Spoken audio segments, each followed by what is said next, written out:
Welcome to We Mean Business. I'm Steve Dorfman. Engage in movies to engage in business. That's what we're talking about today, this unlikely component that you might bring into your leadership and in an effort to bring success to your team and everything that word success sort of encompasses.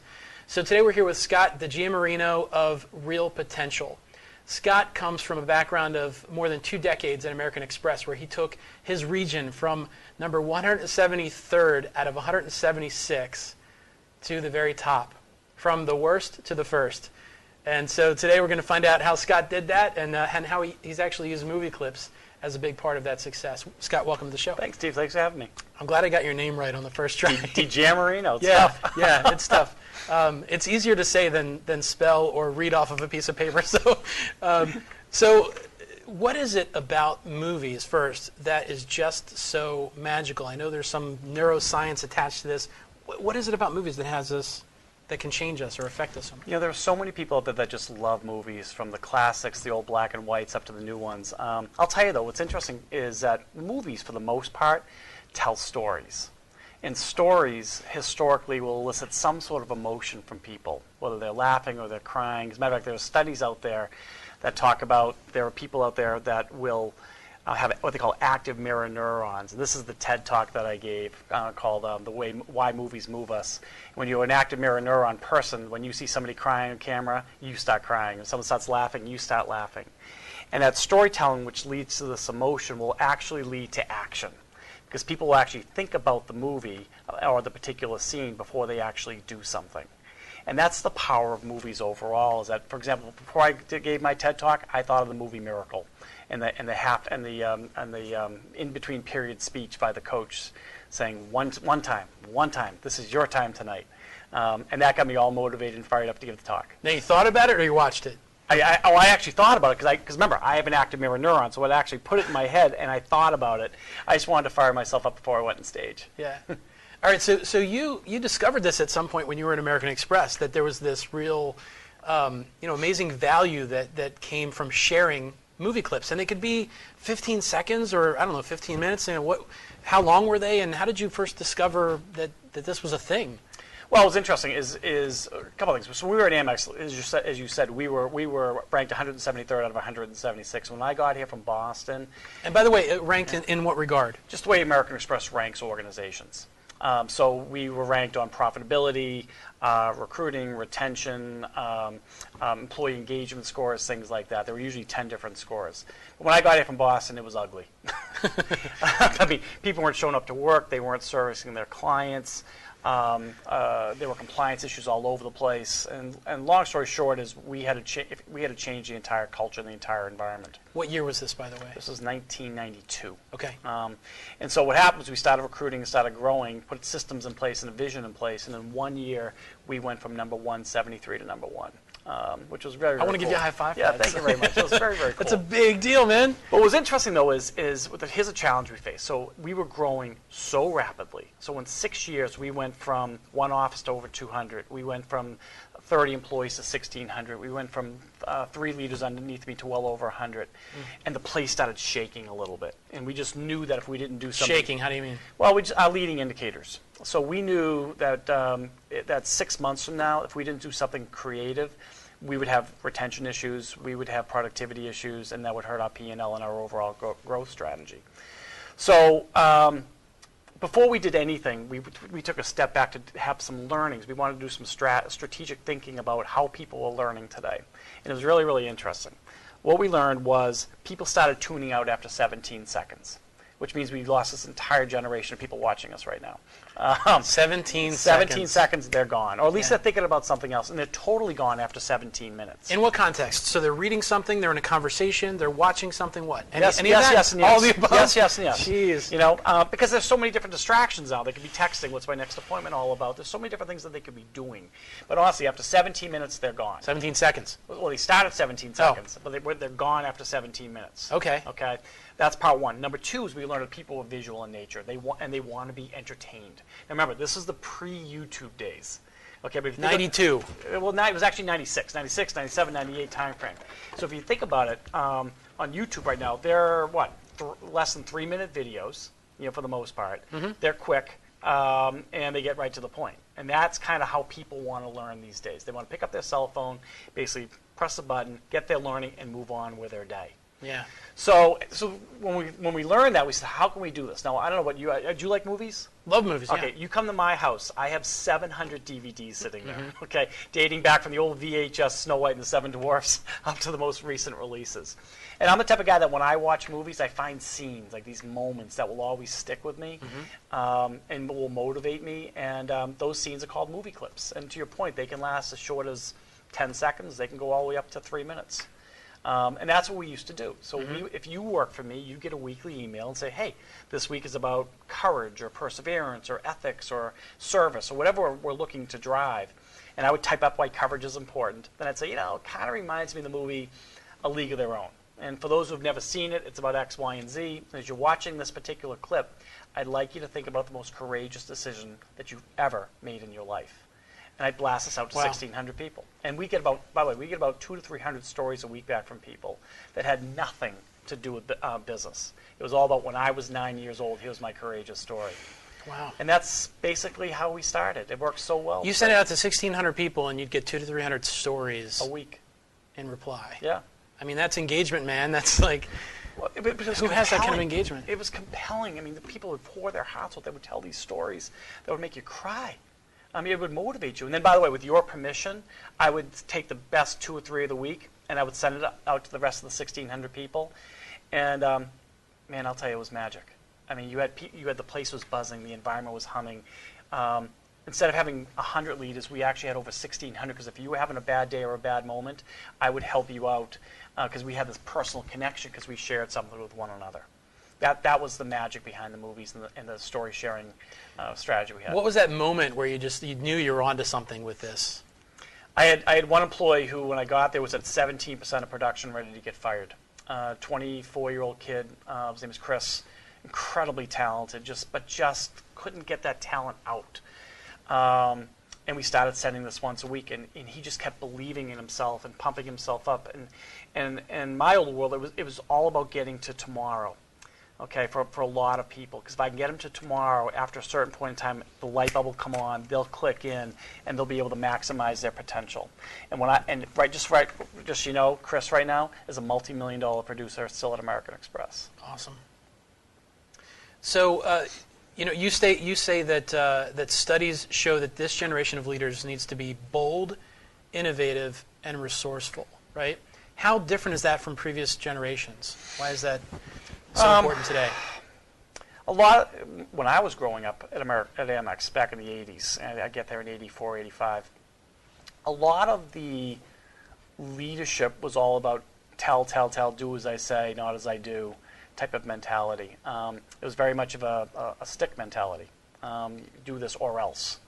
I don't think this generation wants that right now. I think this generation wants to be independent. They want to think on their own feet. They want to make their own decisions. They want flexibility in their lives. They want to be creative. And they want to get the mind going versus just basically following the bouncing ball.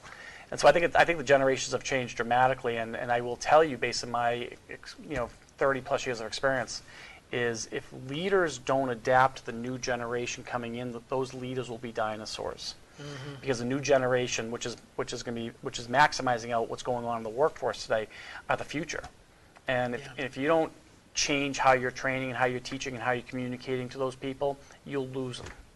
Yeah. So I read that the average tenure for an employee is 18 months, and I know it probably sounds shocking to a lot of people. And there's a very low level of engagement. We had Steve Denning on the show, and he said that 1 in 4 workers is engaged in their work. Yep. All right. And so there's this real lack of engagement. There's really high turnover. You say that that leveraging movie clips can even help reduce turnover. Yes. Yeah, how so? Well, a couple of things. First of all, there's a staggering statistic out there that says that the average employee admits to wasting 1.7 hours a day doing nothing. Do you have any idea what that costs corporate America? How much time a day? 1.7 hours a day doing nothing. Doing nothing. So what do you think that costs corporate America? Billions, I would guess. $4.4 billion a day A day. in lost productivity. Oh boy. Okay. Yeah. So the reality of the story is what some employers will do is say, hey, you can't be on social media during work. You can't be on ESPN.com streaming during work.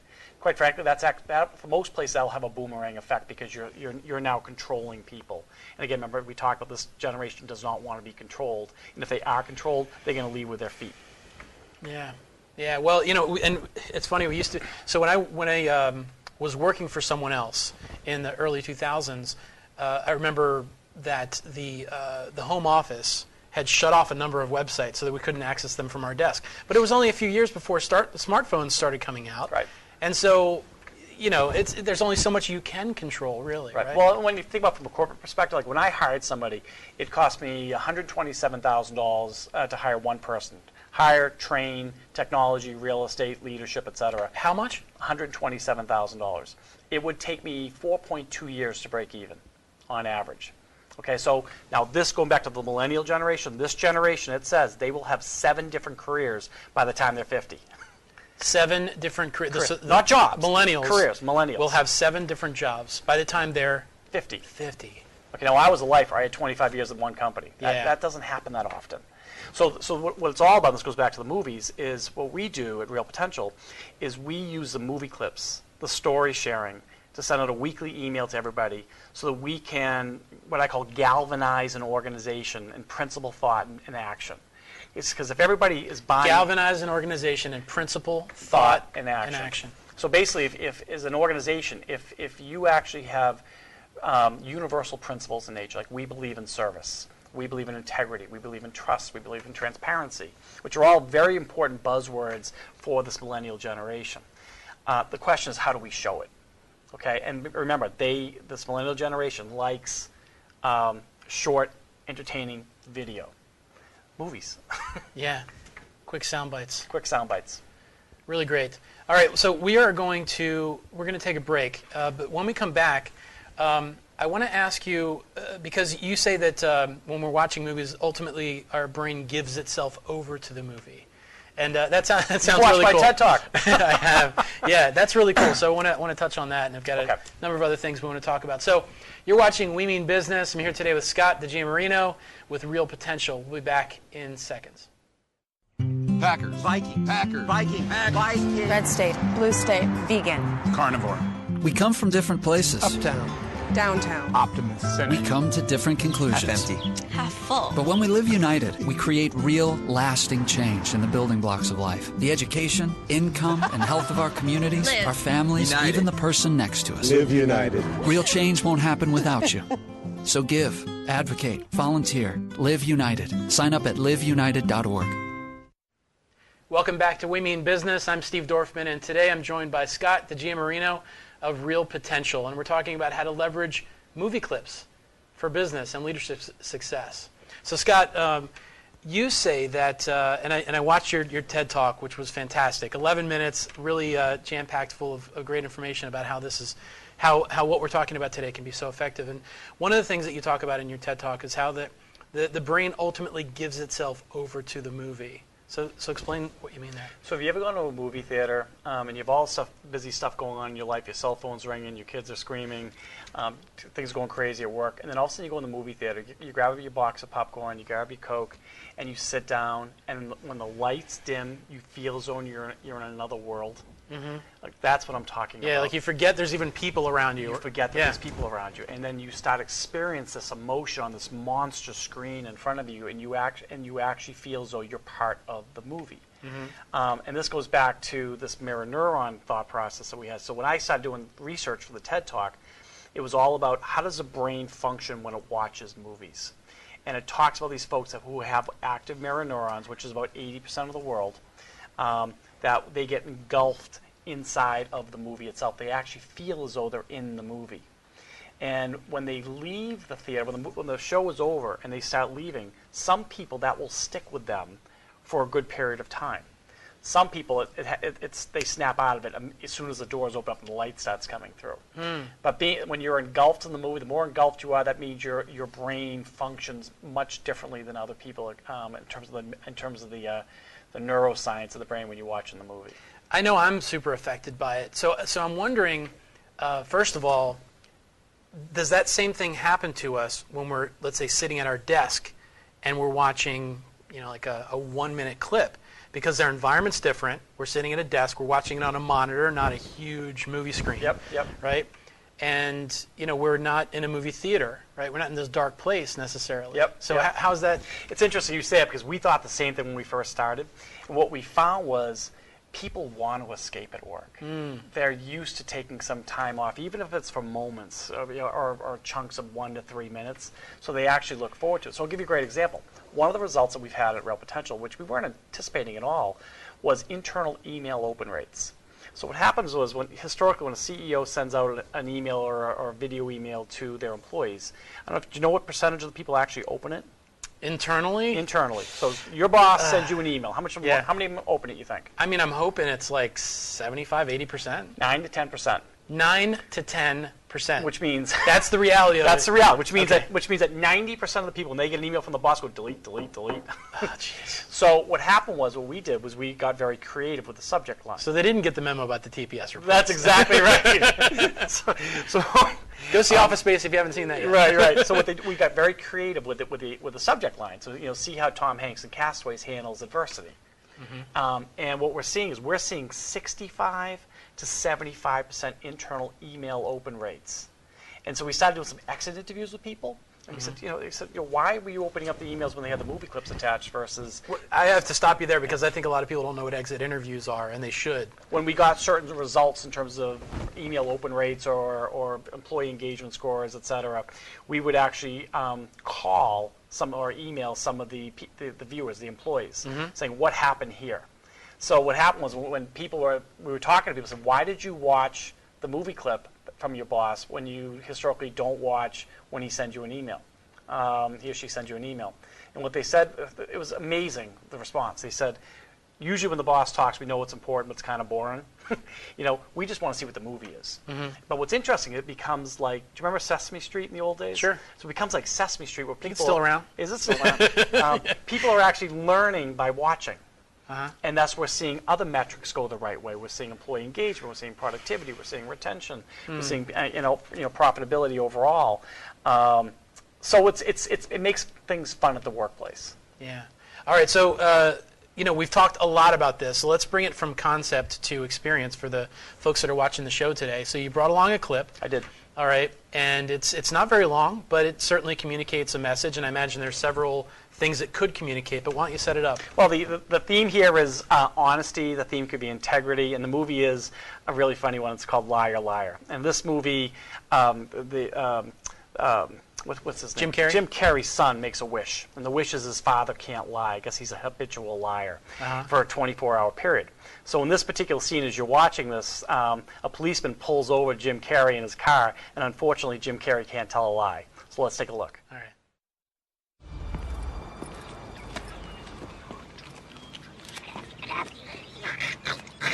You know why I pulled you over? Depends on how long you were following me. Why don't we just take it from the top? Here goes. I sped. I followed too closely. I ran a stop sign. I almost hit a Chevy. I sped some more. I failed to yield at a crosswalk. I changed lanes in the intersection. I changed lanes without signaling while running a red light and speeding. Is that all? No. I have unpaid parking tickets.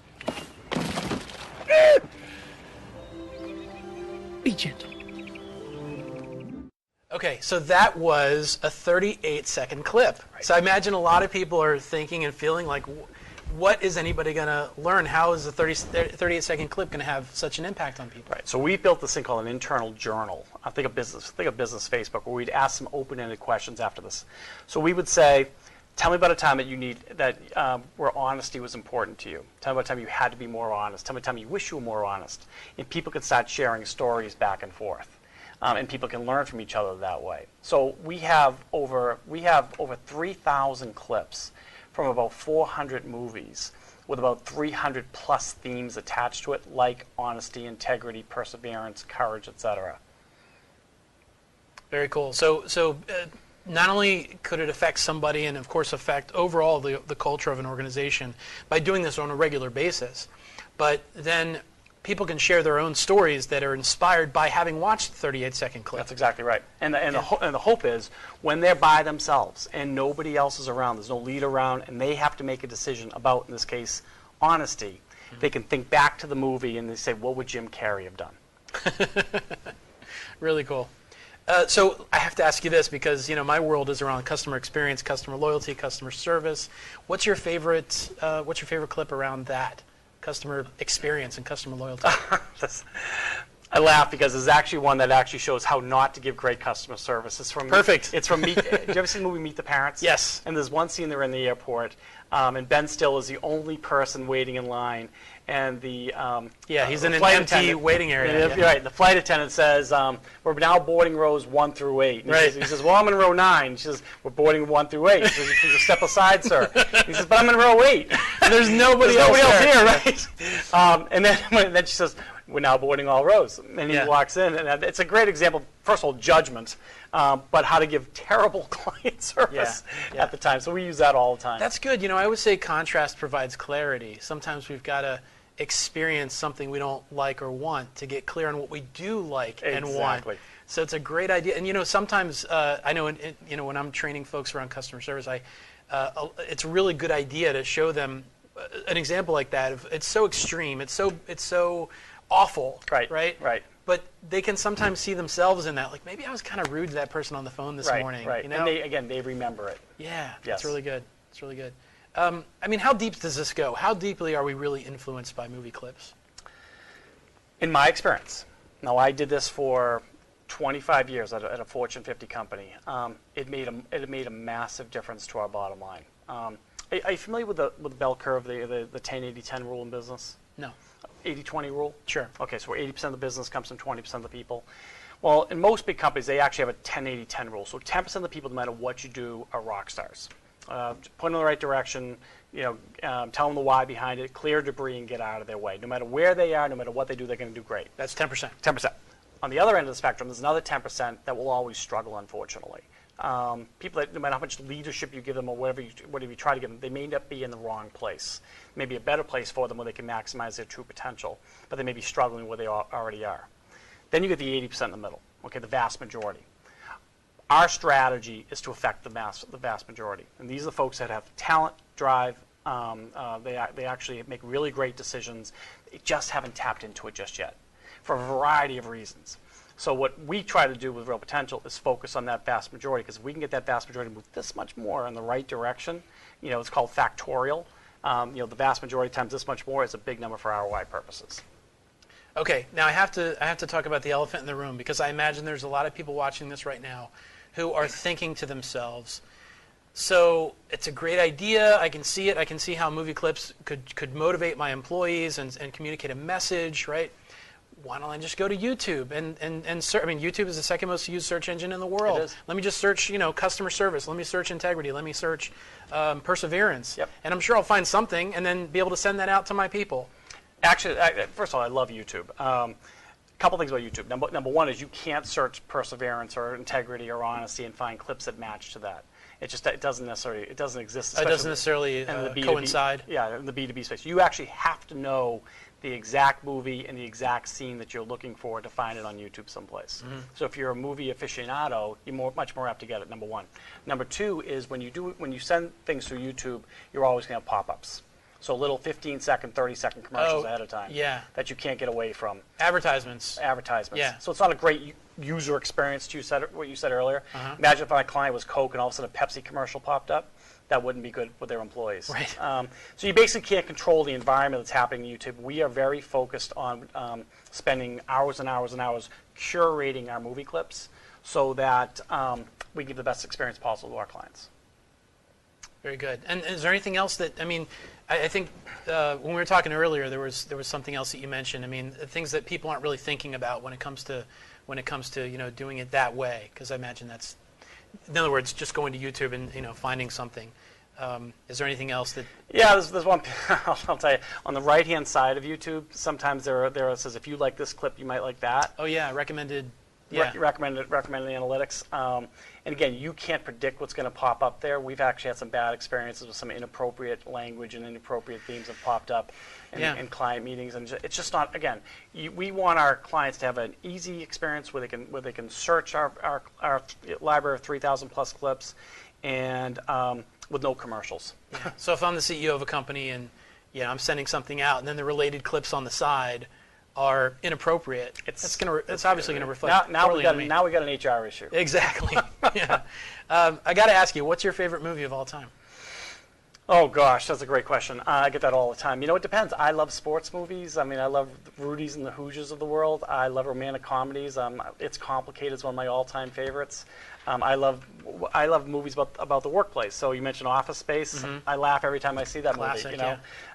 What I've realized over time is that there are some movies out there that have some great messages. Like there's an old movie called Dumb and Dumber, which talks about Never heard of it. Never heard of it. So you say there's a chance. I mean, that's all about what people want today, which is hope and optimism.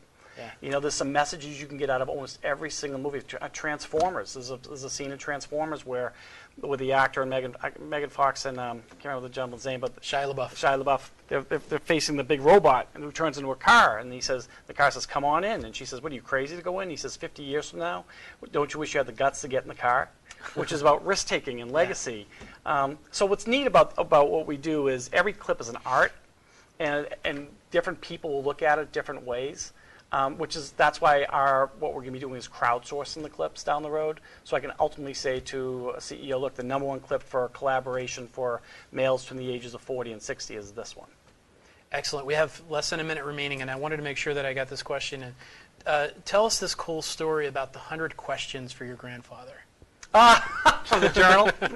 My grandfather was late 80s. We knew he was not well health-wise, and he came from Italy, and he was a very quiet gentleman. And so my family and I came up with a list of 100 questions that we wanted to ask him before he died. And there were questions like, tell us about the time that you were most courageous. Tell us about the biggest risk you ever took. Tell us about the time you fell in love. And he went into his room and he started writing out the answers. And he didn't get to all 100 of them, but he got the majority of them. And what's interesting is if he passed away, without us asking these questions, we never would have known about his life. Wow. And so that's part of Real Potential. So when we ask questions such as, tell us the most courageous decision in your life, you can feel free to tell your story. Yeah. Awesome. Well, thanks, Scott. It's been a pleasure having you on the show. I've certainly learned a lot, and I know our viewers have as well. So if you'd like to learn more about Scott DiGiammarino and Real Potential, you can visit wemeanbiz.tv. Thanks for tuning in. We'll catch you next time.